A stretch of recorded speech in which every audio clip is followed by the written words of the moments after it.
UP से भी बाहर चुनावी जंग लड़ने को अखिलेश यादव ने कस ली कमर। गठबंधन में सपा को कई प्रदेशों में मिलेगा चुनाव लड़ने का मौका। इंडिया गठबंधन में सपा की ताकत और भी बढ़ गई। सपा चीफ को राष्ट्रीय क्षितिज पर मिल गई नई पहचान। देखिए यूपी से बाहर क्या है सपा का प्लान और कैसे कांग्रेस का फायदा उठाकर सपा चलेगी नई चाल। समावेशी विपक्षी गठबंधन यानी कि इंडिया में शामिल समाजवादी पार्टी अब यूपी से बाहर भी अपने कदम मजबूत करने जा रही है। यूपी में सबसे अहम होने की वजह से सपा ही अधिकांश सीटों पर चुनाव लड़ेगी, लेकिन यूपी के बाहर भी गठबंधन में उसे महत्व दिया जाएगा। सूत्रों की माने तो सपा यूपी से बाहर कई राज्यों में सीटें मांगेगी। इसके लिए शुरुआती दौर की बातचीत भी चल रही है। पार्टी के महाराष्ट्र के अध्यक्ष अबू आसिम आजमी ने इस संबंध में पूर्व मुख्यमंत्री अखिलेश यादव से मुलाकात की। उनसे इंडिया के तहत महाराष्ट्र में 2 लोकसभा सीटें लेने की बात रखी। सितंबर 2022 में हुए राष्ट्रीय सम्मेलन में सपा ने खुद को राष्ट्रीय पार्टी का दर्जा दिलवाने का संकल्प लिया था। इसी के तहत प्रयास है कि सपा को यूपी से बाहर भी इंडिया के बैनर तले चुनाव लड़ने का अवसर मिले।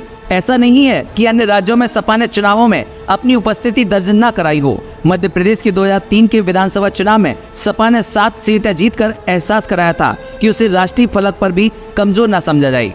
मध्य प्रदेश में वर्ष 2018 के चुनाव में भी सपा को 1 सीट मिली। महाराष्ट्र के पिछले विधानसभा चुनाव में सपा ने 2 सीटें जीती थी, जिनमें से एक मानखुर्द शिवाजी नगर क्षेत्र से वहां के प्रदेश अध्यक्ष अबू आसिम आजमी विधायक हैं। गुजरात के पिछले विधानसभा चुनाव में भी सपा को 1 सीट मिली थी। राष्ट्रीय नेतृत्व अन्य राज्य में जीत के सिलसिले को लोकसभा चुनाव ले जाना चाहता है। माना जा रहा है कि सपा गुजरात में पूर्व मुख्यमंत्री शंकर सिंह वाघेला का सहयोग लेते हुए 1-2 सीट पर अपना दावा इंडिया की समन्वय टीम के सामने पेश करेगी।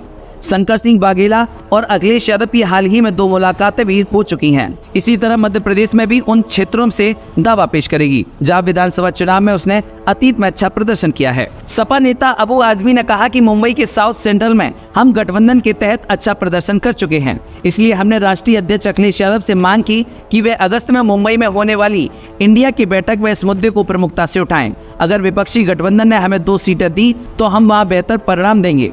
सपा अध्यक्ष अखिलेश यादव ने कहा कि भाजपा सरकार प्रदेश को पिछड़ा और बीमारू बनाने में लग गई है। आंकड़ों की बाजीगरी में नागपुर से मिली झूठ की ट्रेनिंग ही दिखाई पड़ती है। प्रदेश के कई जिलों में इन दिनों डेंगू का प्रकोप बढ़ने लगा है। मच्छरों के लार्वा को समाप्त करने का अभियान नहीं चल रहा। भाजपा सरकार तब चेतेगी जब अस्पतालों में मरीजों की भीड़ बढ़ जाएगी और कुछ की जान पर आ बनेगी। अखिलेश ने जारी बयान में कहा कि ग्रामीण इलाकों में संक्रामक बीमारियां फैल रही हैं। किसानों की नष्ट हुई फसलों का कोई मुआवजा नहीं मिला है। भाजपा के संरक्षित लोग अवैध खनन और पेड़ों के कटान का धंधा खुलेआम कर रहे हैं। पौधरोपण का झूठा डंका पीटा जा रहा है। सरकार ने दावा किया है कि 6 वर्ष में 137 करोड़ पौधे लगाए गए हैं। इनमें से कितने जीवित हैं किसी को नहीं पता। Bureau report, Samajwadi bulletin news.